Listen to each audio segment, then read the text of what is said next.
Hi, I'm Harlan. I built the house my family lives in, but now I'm just the guest behind their kitchen. They held a celebration last week for my grandson's award and told me to stay in the guest house, like a forgotten coat they didn't want in the photos. Then I found my name, crossed out in pen on the school program. Replaced. Corrected.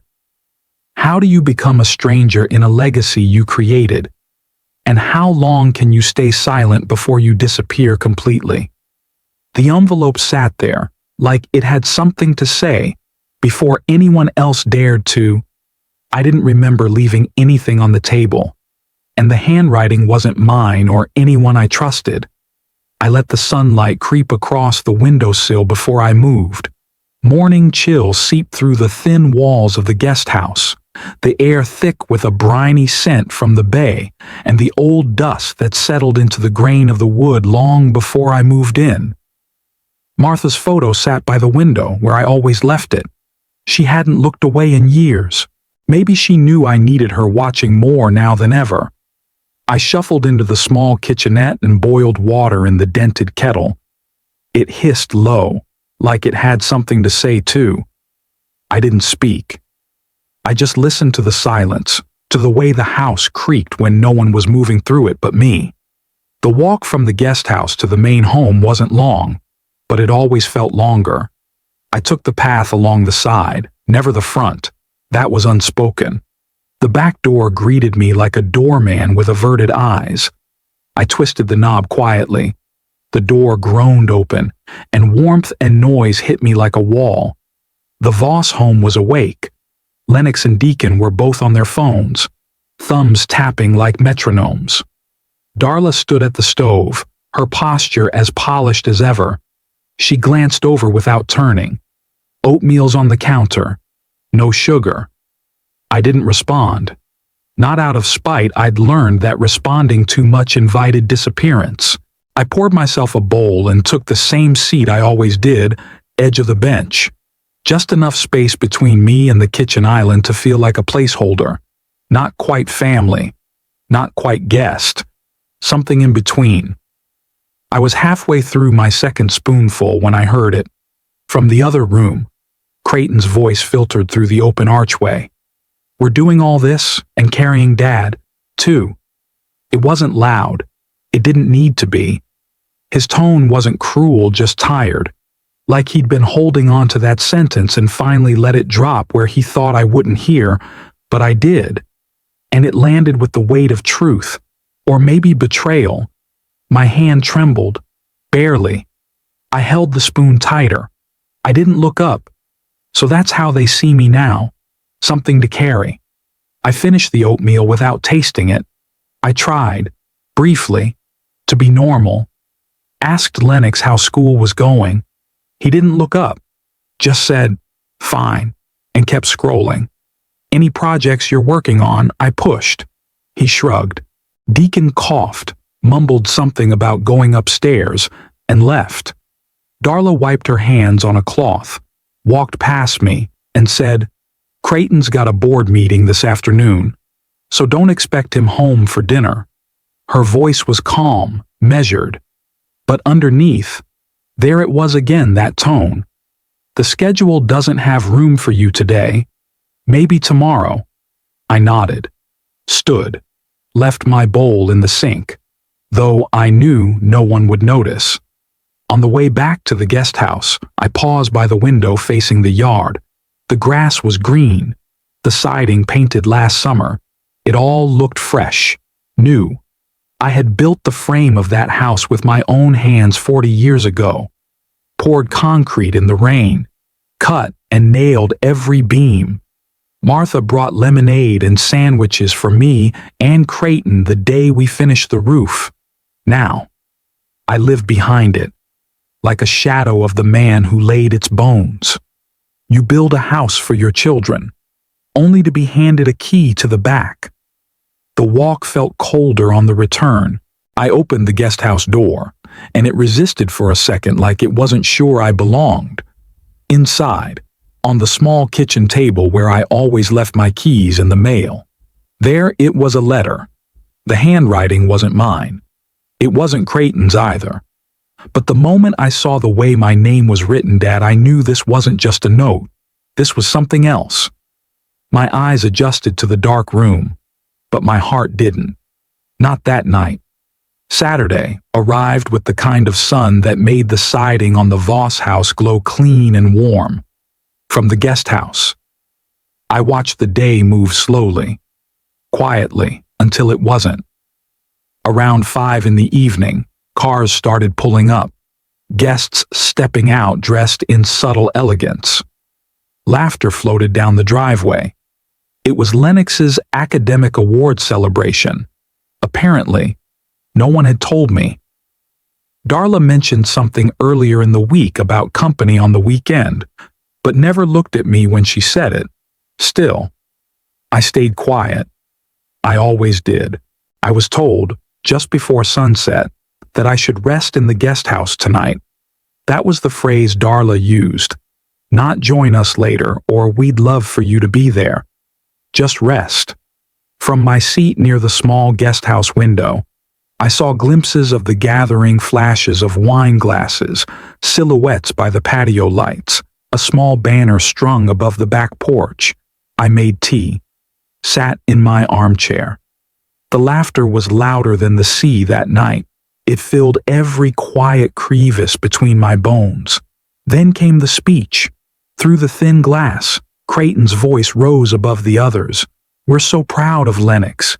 His achievement is a reflection of the values this family has always stood for: dedication, discipline, and legacy. No mention of me. Not even a passing thank you to those who laid the foundation. Just applause. And I sat there, face lit by the lamp, holding a warm mug with shaking fingers, sipping tea that tasted more like absence than comfort. After the applause faded, I spotted Lennox near the patio showing Darla a photo on his phone. They laughed. She leaned in to adjust something on the screen. I could barely make out the image through the reflection, but I knew it was a group picture. Everyone standing together on the lawn. Everyone except me. Later, I found the post online. Darla had uploaded it. The caption read, "Family first. Always." I whispered, "Not even bitter. Not always." Back inside, I stood for a while in front of the mantel. My fingers reached for the old frame, the photo of young Creighton and me, with the first boat we built together. He was 12. We'd spent 3 weeks on that project in the summer heat. He had 100 questions, every day. What type of wood is best for salt water? Why do boats taper at the stern? Can we paint it green? I answered every one, and when we finished, he carved our initials into the underside with a pocket knife Martha had given me. I smiled at the memory. Then I wiped the dust from the glass with the hem of my shirt. The smile didn't last long. The guest house creaked as the temperature dropped. I wrapped a sweater around my shoulders and sat beneath the portrait of Martha. Her eyes, in that picture, had always seemed to know more than they let on. You always said, "Don't give too much, or they'll forget who gave," I murmured. I didn't listen. Did I? The guilt didn't scream. It lingered like steam from a kettle gone cold. There was no anger, no dramatic reckoning, just a settling, like sediment in a glass of still water. Hours passed. No one came. No plate of food. No knock. No voice saying, "Dad, come in for a slice of cake." I sat by the lamp, pages of a worn paperback open but unread. I knew the clink of dishes well enough to know when they were being washed for the last time that night. I knew the sound of the front door closing gently, the way Darla always turned the handle before pulling it shut to keep from waking the boys. I turned off the lamp. The darkness in the guest house wasn't scary. It was familiar, I whispered to myself. Maybe tomorrow. Then leaned back, letting the shadows settle in. Just as I was about to doze off, my phone buzzed on the nightstand. I reached for it, squinting at the screen. Creighton had tagged the whole family in a new post. The caption, "Proud of my family's legacy." The photo, the Voss house painted, polished, proudly lit from the porch, and beneath the image, a line I couldn't ignore. "Built from the ground up by Creighton Voss." I stared at that post longer than I should have. My fingers hovered over the comment button, but I didn't. It was about memory, about proof, about not being forgotten while still alive. Morning light filtered through the slats in the blinds, softer than usual, but it didn't make me feel any warmer. I sat at the small kitchen table, the guest house silent but not peaceful. My phone still lay where I left it the night before, the screen dim, as if it too had nothing to say, but I had plenty. I opened the post again, the same one from last night, Creighton's words staring back at me like a dare. "Built with love and vision by us." That little phrase, "by us," held more weight than it should have, because it didn't mean me. And we both knew it. Scrolling through the comments, I read words like "amazing job," "Creighton," and "such a strong family legacy." Legacy. That word echoed. Not one person had asked who poured the first foundation or nailed the first plank of siding. Not one mention. Just hearts and likes and digital applause for something I had built with hands that no one remembered. I stared at the post until the screen dimmed. Then I stood and stepped outside, the chill of the Oregon morning sharper than I expected. I walked slowly to the edge of the path, where the old fence line used to stand. I had dug those post holes myself in 1983. Creighton was 13, awkward and eager, asking more questions than I had patience for. I could see it all now, my younger self mixing cement in a wheelbarrow, Martha bringing lemonade, her sleeves rolled up to her elbows, laughing as I wiped sweat from my brow with the back of my hand.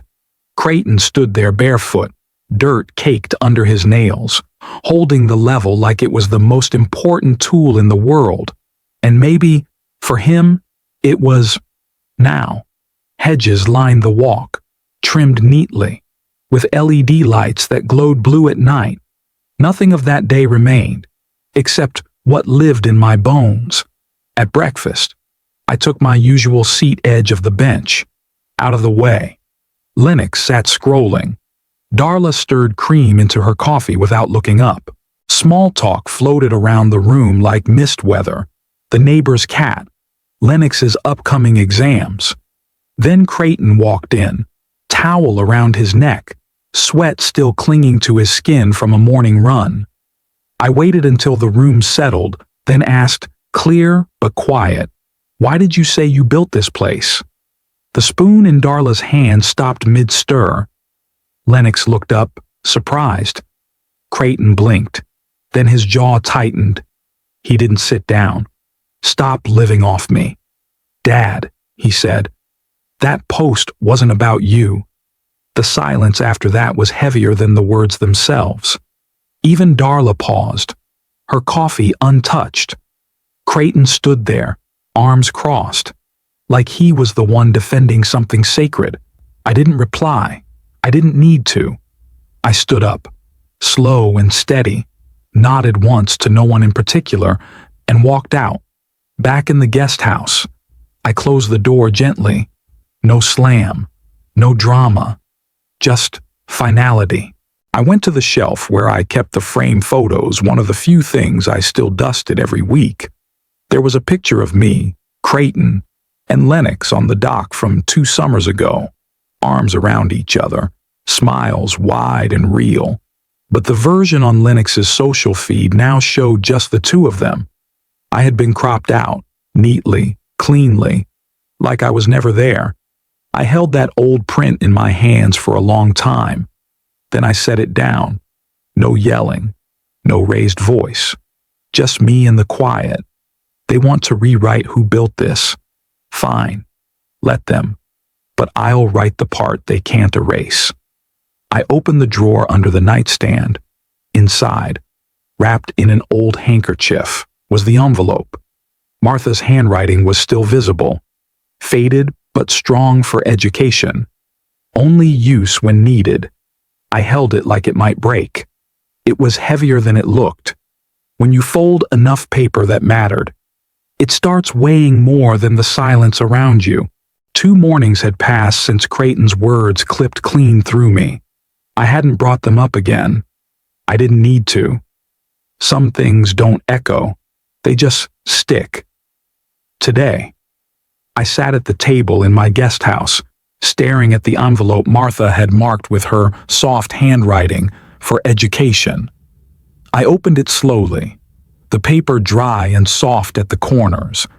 Inside were documents older than Lennox's entire school career, carbon copies of cashier's checks, yellowed receipts, and a single fax from the registrar at Oregon State, dated 1993, confirming tuition payment for Creighton Voss, full term, first semester.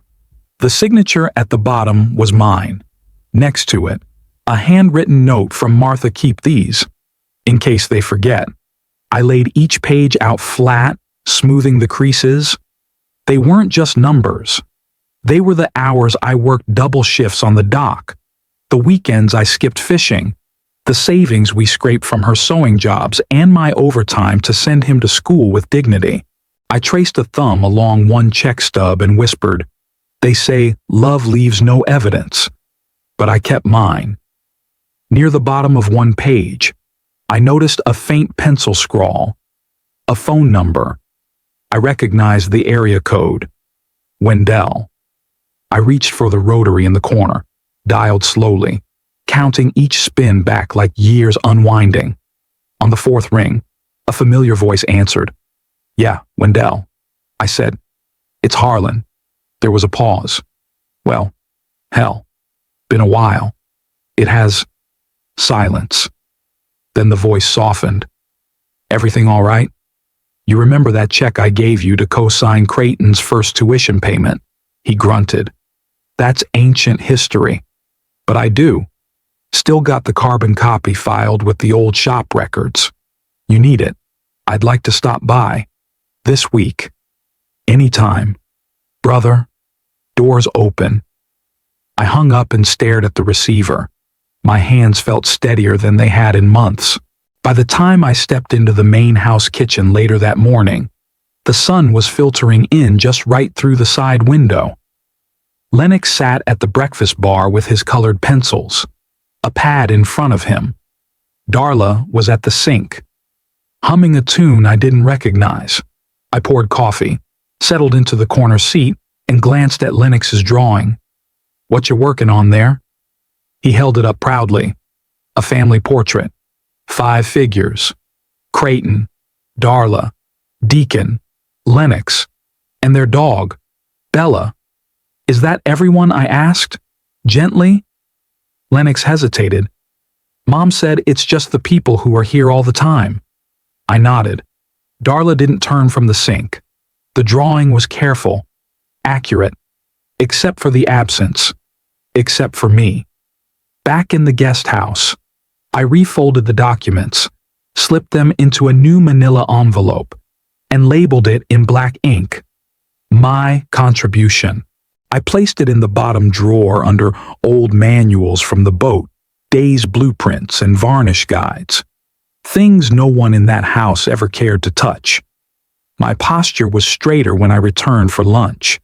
Creighton wasn't home, but Darla sat across from me, flipping through a tablet. I sipped my tea, then asked without hesitation, "Do you think I've added any value to this family?" She looked up slowly, then set the tablet down. "I think Creighton has done everything he could to support you." It wasn't a yes, it wasn't a no, just a sentence carved to sound neutral, polished like all her words. I met her gaze with a faint smile and said, "Not what I asked." She didn't respond. That evening, I sat again at my table, the documents spread out in clean order. I made copies of each one, slipped them into a fresh folder, and labeled it legal. Before closing the drawer, I ran my hand across the envelope seam one last time. Then I whispered, "This time, I won't leave room for them to forget." They say silence can be a kind of dignity, but tonight, that silence sat heavy on my chest like a weight that no longer served honor, only erasure. I stood alone in the guest house kitchen, stirring a pot of stew more out of habit than hunger. On the counter beside me lay the folder, plastic, scuffed, and thick with the weight of truth. I opened it once more, spreading the documents across the laminate like a dealer laying out cards, receipts, checks, stamped letters from university offices, Creighton's name on every line, my signature beside it, dated, paid, closed. I slipped each paper into a sleeve, careful as one would with old photographs, labeled the folder in permanent ink Creighton's tuition, paid in full. They think I forgot. I just chose not to speak until now. I set the folder gently in my coat pocket, turned off the stove, and made my way toward the main house. Darla had insisted I join for dinner. Maybe tonight was the right night to accept. The dining room was softly lit, the table full, Darla at one end, Creighton across from her. Lennox hunched over his plate. Deacon, the youngest, fiddled with the napkin ring. As I took my seat, Darla smiled without warmth. Lennox got an email from Northwestern. They want to see an early application. That's great, I said, reaching for the water. Speaking of college, Lennox, has anyone told you who paid for your dad's? The air shifted. Creighton stopped mid-bite. Darla's hand twitched. Lennox blinked. What do you mean? Creighton answered too fast. It was a family effort. We all made sacrifices. No, I said evenly. I wrote the checks. Everyone. Darla placed her fork down. Now's not the time. Harlan. Creighton's jaw tensed. Dad, don't rewrite history. No, I said, quieter now. You already did. No one spoke for the rest of the meal, except Deacon, who asked for more rolls. After dinner, I returned to the guest house. I needed one more file proof of the transfer from the joint account Martha and I had kept. I powered on my phone, clicked to open the email, and was met with a lock screen. Parent security system. I tried the usual codes. Nothing. I tapped more info. Device managed by Family Safe Suite, authorized by Creighton Voss. He didn't just take my name, he took my keys. Out on the porch, I sat under the weak yellow bulb, the folder resting on my lap. Across the yard, the main house glowed with life laughter, the television, Lennox shouting something about a game, my house, their noise, my silence. I unfolded the papers again. The ink hadn't faded, I whispered. They want to own the story. Then I'll write a new ending. I smoothed out the envelope on the porch swing, the edges crisp beneath my fingertips. Behind me, a screen door creaked. Dad Creighton stepped out with a trash bag in hand. You went too far, I said, without turning. You crossed the line. He came closer. This isn't about lines, Dad. It's about what works. What keeps this family functional? I stood, folder in hand. No, it's about truth. And you've been trading it for comfort. I walked past him without another word. At the mailbox, I paused, opened the lid, slid the envelope inside sealed, addressed. To a lawyer. That envelope wasn't revenge. It was insurance for what I knew was coming. The envelope was sealed, but I wasn't anymore. I woke before the sun, pulled on my old leather jacket. The one Martha always said made me look like I still worked with my hands. In its inner pocket was the folder, tuition receipts, Martha's old envelope, my military pension stubs. Today wasn't about being dramatic. It was about balance, about writing back the worth they had rewritten. By 7:10 a.m., I stood outside the First Coastline Credit Union, the windows fogged with October chill. Inside, the lighting was sterile, but the girl behind the counter greeted me kindly. Her badge said Dana. "I'd like to review my account authorizations," I said, specifically, remote access and transfer permissions. She blinked. "Of course." "One moment. Mr. Dorrance." Clicking echoed from her keyboard. Her eyes darted across the screen, then her brows lowered. "Sir, it looks like your son has co-access. There's a note here, added by client as dependent account manager." I stared. "What does that mean, exactly?" "It means," she said carefully, "that your account is under his security tier. You're registered as a dependent. He can authorize movement of funds." I didn't blink. "How do I remove him?" She hesitated. "There's a form. 2 signatures if joint. 1, if sole authority is proven." I laid out my military pension verification. "Let's do the 1 signature route." She printed the form. My hands didn't tremble. I signed with the same stroke I'd used on his tuition checks. The paper glided into her tray. The click of her stamp might have been the loudest thing I heard all day. "Anything else?" "Mr. Dorrance." "Not today," I said. "But maybe soon." I stepped out into the breeze, the sun now fully up over the rooftops. I walked down Commercial Street until I saw the name in gold letters, Torrin Kepler, attorney at law. The bell above the door chimed soft and sad. Torrin looked up from his desk, late 30s, maybe. Pressed shirt, sleeves rolled. His eyes didn't blink when he saw me. "I don't take walk-ins," he said, then paused. "Unless you're here for something real." "I am." I said, "I need to make a will. One they can't override. Not again." He nodded slowly. "Let's get to work." We didn't waste time.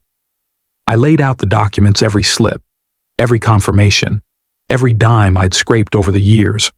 He didn't flinch, just asked the right questions, typed with sharp fingers.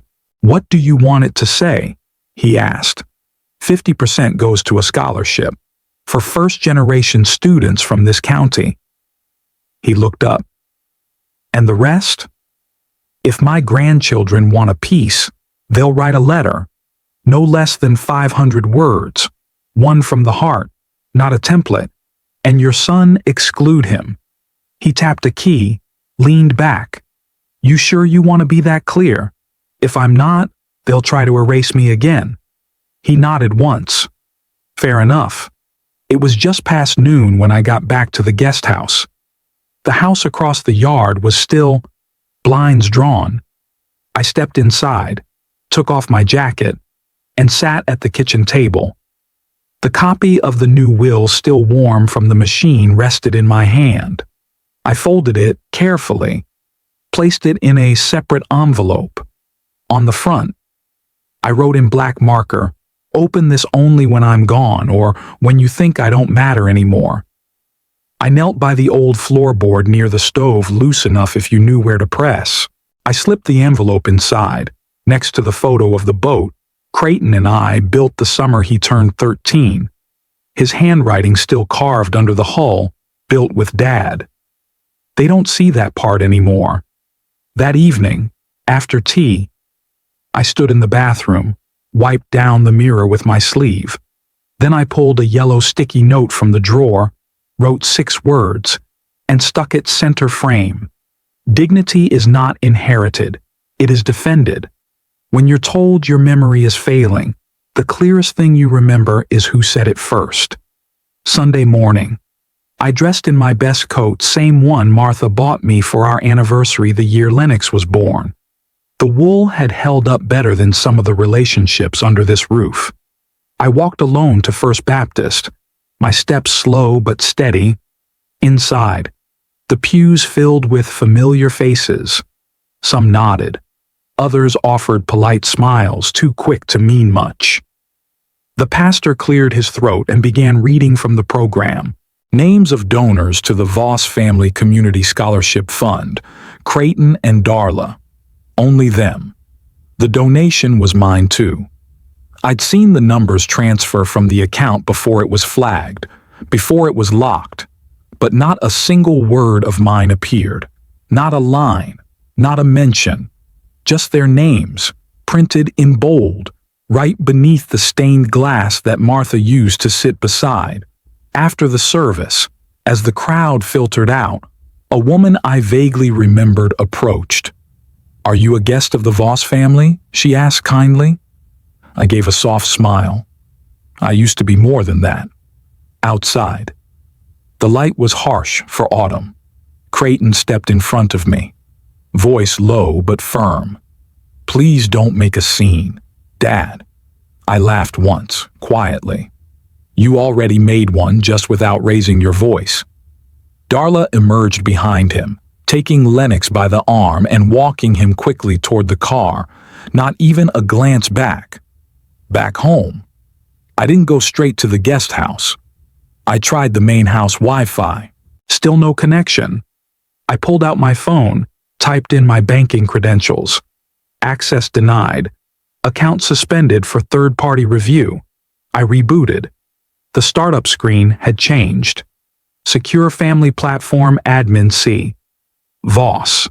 They didn't just cut me out. They renamed me. Dinner was quieter than most nights. No one spoke much until Darla set her wine down and said, "Lennox's college counselor is concerned. He's feeling stressed." Creighton nodded. "He says you've been pushing too hard, asking about things that confuse him." I tilted my head, like where his father's tuition came from. Creighton's voice cooled. "You've been misplacing documents, mixing up dates." Darla leaned in slightly. "Maybe it's time we talk to someone. A memory evaluation. Just to be sure." I laughed, but it didn't feel like laughter. "You think I forgot your debt?" Creighton didn't flinch. "We all forget things sometimes, Dad." They weren't asking if I remembered. They were hoping I didn't. I excused myself, walked out to the porch, the boards underfoot groaning like they'd heard too much. Beneath the porch swing, I reached under the slat I'd loosened months ago. Not the envelope labeled "Will the other one." A thicker folder, marked only with a pencil, "If they push first."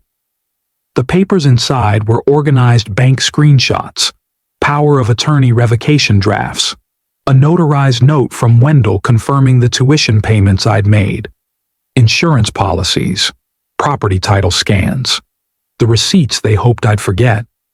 I placed the folder on the table, beside Martha's photo, lit a candle like she used to on Sunday evenings.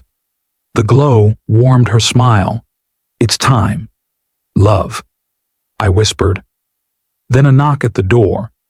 I opened it to find Wendell standing there, ball cap in hand, eyes firm. Wendell wasn't one for pleasantries. If he came at night, it meant war. Respect isn't owed. It's reclaimed sometimes in front of strangers.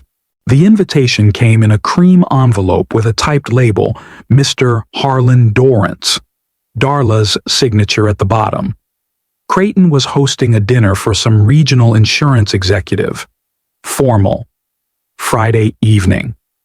There was a note scribbled beneath the printed text, "Would be nice to have you there." Nice. Not necessary. I hung the invitation on the fridge with a weak magnet. That same day.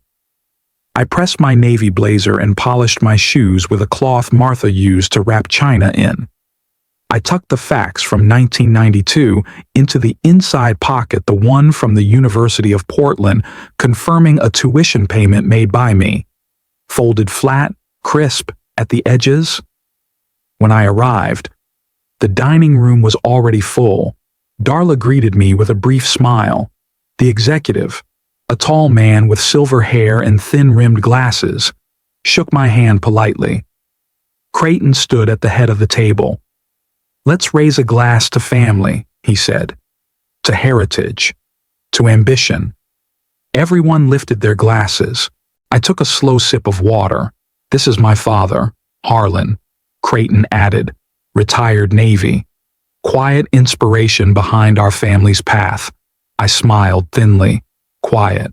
Yes, too quiet. Midway through the main course, the executive turned to me. "Mr. Dorrance, what part did you play in building this legacy?" I looked around the table. Darla froze. Fork half lifted. Creighton coughed. I took a long breath. "I paid for this legacy down to the last tuition check." The table went still. I reached into my coat and pulled out the folded fax, placed it on the table, slid it toward the executive. 1992. I said. "First semester. University of Portland. 14,300. From my account. Gasps. Soft and sharp. Cut the air. Darla's lips parted, but she said nothing. Lennox stared. Deacon blinked like he'd missed a page of the story. Creighton cleared his throat. "That was decades ago. So was your respect." I replied. The executive didn't touch the paper. He just looked at Creighton. Then I laid my hands flat on the table and spoke slowly. "I have 3 conditions. If this family wants to function like one, the first weekly dinners, everyone, no phones. The second, Creighton, the boys' volunteer work, minimum 1 day a month. Give back what you keep taking. The third, all future family assets to be managed with 2 signatures, mine included. If not, my will stands as it is." Creighton stood abruptly. "You ambushed me." "No," I said. "I sat in silence for 30 years. This is a reply." He stormed out. The room remained frozen. Lennox pushed his chair back, but didn't leave. The executive leaned over and whispered, "That was the most honest moment I've seen at one of these dinners." Darla stood. Her hands trembled slightly. "Can I speak to you?" "Privately." I nodded. "We can talk, but only if you see me as someone who's no longer invisible."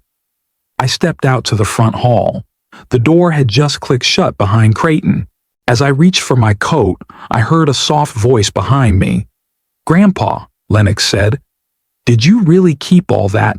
For 30 years I looked at him and smiled. Long enough to remember what matters. Not all echoes come from the past. Some come from the future, trying to remember. The morning after that dinner, I returned to the guest house. The silence that greeted me wasn't empty, it was deliberate. From the window, I watched steam rise from the main house chimney. A brunch was being hosted, Darla's friends. I guessed. I hadn't been invited. Lennox walked by once, heading toward the garage. His eyes didn't meet mine, not out of defiance, but habit. Like I'd already become a piece of furniture on the edge of his world. I sat with my coffee cooling in hand, thinking last night I spoke the truth. Now I'm being punished for being audible. Mid-afternoon, an envelope slid through the guest house mail slot. Lennox's school program, printed and sealed. Likely delivered by accident. I opened it carefully, more curious than expectant. Inside was a list of family donors for the upcoming arts hall. There it was, my name, Harlan Dorrance, but someone had crossed it out in blue pen. In its place, Creighton Voss. I didn't gasp, didn't clutch my chest, just held the paper in my lap. They didn't just erase me, they corrected me. That night, I walked to the main house after the lights had dimmed. I pushed the door open, no one heard. No one looked. The hallway was lined with photos, new ones, all in silver frames, family vacations, birthdays, graduations. In none of them was I present. In the kitchen, Darla's voice floated from the living room. "He's becoming disruptive. It's not good for the boys." My feet moved backward on their own. I didn't slam the door, didn't even close it all the way. Wendell showed up the next day. He parked his truck like he owned the driveway, knocked once, and walked in, I found something, he said, holding out a folder. Inside a draft of a will, one Creighton had filed last year, quietly, trying to name himself executor of my estate. He never expected you to find your voice this late, Wendell muttered. I didn't flinch.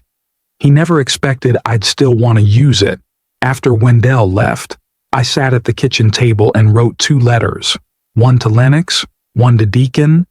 I didn't explain everything, just told them a story about a house built with sweat, about a boat sanded and painted in a summer they'd never lived, about a father who gave everything quietly and a grandfather who decided not to anymore. I placed Lennox's letter in his physics book.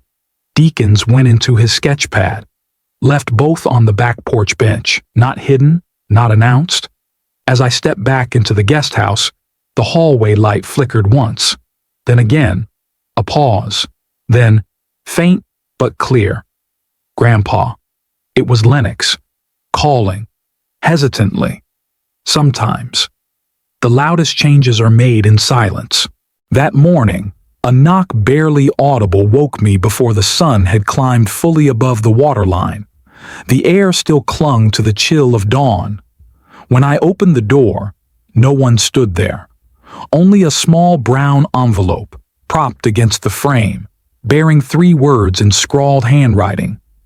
For you, Grandpa. Inside, a photograph. It had aged like we all had, yellows softening the corners, the edges worn from being held, then maybe hidden. I was in it. Creighton, 2, 13 years old, leaning against my side, one hand gripping a wood beam from the old boat. My other hand was steadying his wrist. We were laughing. I hadn't seen it in over 2 decades. On the back, written in Lennox's unmistakable print, I found this. Thought you should have it back. I sat with it in my lap for an hour, maybe longer, not looking at the image anymore, just holding it, like it could somehow steady the tremor I didn't let anyone see. Later that day, I pulled on a collared shirt and walked to the community center. Lennox had invited me to his student presentation not with formality, but a shrug and a quiet, "Would be cool if you came." The event was modest, chairs in rows, students fidgeting behind a podium. Darla's charity circle had set up snacks on folding tables. I stayed at the back. Then the screen flickered on. It was a video tribute edited by Lennox's team. Pictures, old family clips, celebrations, overlaid with soft music and simple titles: Who We Are, What Built Us. And there, right between a clip of Lennox's 8th grade basketball game and a birthday shot of Deacon blowing out candles, was footage I hadn't seen in years. Me, shirtless, sunburned, hammering siding into the house frame. Creighton beside me, handing nails. The room shifted. Eyes glanced toward me, not with pity but recognition, maybe even respect. Creighton approached me afterward. He wasn't holding a plate, didn't have a drink, just his hands in his pockets and his eyes halfway to the floor. I didn't know Lennox added that. He said. I looked at him, but it was right. I didn't smile. Truth doesn't need approval. He started to say something more, then stopped. That was enough for today. That evening, Lennox found me on the bench out back. We sat in silence for a while, watching the sun stretch shadows across the lawn. I don't know why Dad left you out of things, he said. I nodded slowly. Maybe he forgot what it took to get here, or maybe he didn't want to remember. Lennox turned his head just slightly. I remember now. I didn't say anything. Neither did he. Some silences deserve to linger. That night, the dinner invite came not through Darla, not with ceremony. Creighton knocked and said simply, "Dinner's at 6. You in at the table." The boys helped serve. Conversation flowed naturally. Nothing felt forced. Then I noticed it. The photo. It had returned framed again, mounted on the hallway wall. No mention, no grand reintroduction. It was just there. Creighton raised a glass water, not wine, to builders, he said, seen and unseen. I nodded once. That was all it needed. After dinner, Darla passed behind me, her fingers brushing lightly across my shoulder. She paused, barely a second, and whispered, "I didn't delete the video. I just waited too long." I didn't respond, just placed my hand on hers for half a second, then walked to the guest house alone. The phone rang just as the sun cracked the sky, casting a pale light over the dew-slick lawn. I squinted at the caller ID. Creighton. My thumb hovered, uncertain. Then I answered. "Can we talk?" "Just us," he said, his voice low and tight. "I'm listening," I replied, already knowing this wasn't a casual call. An hour later, we sat facing each other in his study, the same room where years ago I'd installed the shelves myself, leveling them without a word while Creighton watched silently from the doorway. Now, he reached into the desk drawer and pulled out something wrapped in tissue. A brass nameplate, dulled with time. Harlan Dorrance, master craftsman. "I kept this," he murmured. "I just didn't know how to say I missed what it stood for." I didn't flinch. I didn't nod. I let him speak. "I redirected your accounts after Mom died. I thought I was protecting you," he added. "I see now it wasn't about protection. It was control. That's not love," I said. "Even and low. That's fear disguised as help." Creighton winced, but didn't interrupt. For once, he let silence serve its purpose. After the pause stretched enough to hold meaning, we walked out to the dock behind the house. Wind swept across the bay, teasing the old boards. "This used to be your place," Creighton said. "No," I corrected. "It was ours. You used to sit on that edge there and ask me about everything, why boats float, how tides work, and I answered every time." Creighton glanced at the beams. "They're rotted through. Might be unsafe. Like us," I said. "But beams can be replaced. If we rebuild, it's equal plans, equal hands." He nodded. "We'll start with the worst pieces." Back in the guest house, I took one of the letters I'd written for Lennox. I handed it to Creighton without a word. He sat on the edge of the bed and read it silently. It wasn't an accusation, just a map of what mattered. Sacrifice, dignity, quiet truth. When he finished, he looked up. "You wrote what I couldn't admit. That's why it's on paper." I said, "Paper doesn't flinch." That evening, Lennox called for a small gathering in the backyard. No announcements, no decorations, just family. He led me to the old studio and pointed to a new plaque on the door, Harlan's Bay. He didn't say anything else. He didn't need to. Creighton stood beside me. He thought of the name himself. I didn't need a room named after me. I said, "No." Creighton answered, "But it was time we started naming things right." The plaque glinted in the light. A small moment, but heavy with years. Later that night, in the quiet of the guest house, I opened the drawer marked Alternate Will. I held the file in my hands for a long while, feeling the weight of it. Then I slid the pages into the shredder. The hum was low, steady, final. Some legacies aren't written in ink. They're built in what people choose to remember. The note was nestled between old screwdrivers and rusted bolts, like a message tucked into the folds of time. I found it in the bottom of my toolbox, folded twice and sealed with clear tape. "For you," it read. Inside was a photo I hadn't seen in years. Me, a younger man then, arm around Creighton, both of us laughing as we sanded the side of the boat. The same boat that had carried more than weight all those years ago. Taped to the back was Lennox's handwriting. I renamed the boat. Grandpa, I hope you'll approve. The picture attached showed the stern, freshly painted seaworthy, Harlan V. I sat on the edge of the guest house bed and stared at that photo until the edges of the day softened. The dock hadn't changed much. The planks still creaked. The salt still hung heavy in the morning air. But something about the posture of the three figures waiting there felt different. Lennox, Deacon, and Creighton stood in a quiet line like a trio facing a history they finally chose to acknowledge. Creighton was already aboard. Lennox gestured to the gangplank without a word. I stepped aboard. The boat hummed underfoot. We pulled out slowly, the motor low, the town shrinking behind us. No one spoke for the first 10 minutes.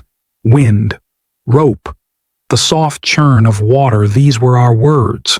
Then I asked, "Do you know why I named it Seaworthy the first time Lennox looked at me?" Because it had to carry more than weight. I nodded once, letting the water do the rest of the talking. That evening, the table was crowded again. No glowing phones, no glances at inboxes, just roasted chicken, rolls, and silence that wasn't tense for once. Darla served. Deacon poured tea. Lennox passed the butter without being asked. At the end of the meal, Darla stood up, hands clasped in front of her. "To Harlan," she said, "our compass." Even when we didn't know we were drifting. No dramatic speeches, no practiced tears, but the applause brief. Soft felt more honest than anything we'd ever clapped for. A few days later, I walked into Torrin Kepler's office one last time. His tie was crooked that morning, and I think he forgot his coffee, but he smiled like someone who knew how to listen. "I want the scholarship to stay," I told him, "but I also want each of them to inherit not money, not furniture, a responsibility." He raised an eyebrow. "I want Lennox to mentor a local student every summer. Deacon will keep the journal of our family archive. Darla, she gets the garden. Creighton, he'll run the family foundation but only with quarterly votes from us all." Torrin nodded slowly. "You're assigning them tasks. I'm assigning them memory. Because what they build will matter more than what they spend." The sun had started to dip behind the trees when I settled into my usual chair on the porch. A small brass plaque was mounted on the outer wall, now built with quiet hands. Lennox sat beside me, mug of cocoa steaming between his palms. "You know," I said, "watching the last light hit the boat, I thought the house, the money, the name were the inheritance." Lennox didn't answer right away. Then he said, "They were, but you were, too." We sat in silence, a silence that didn't need fixing.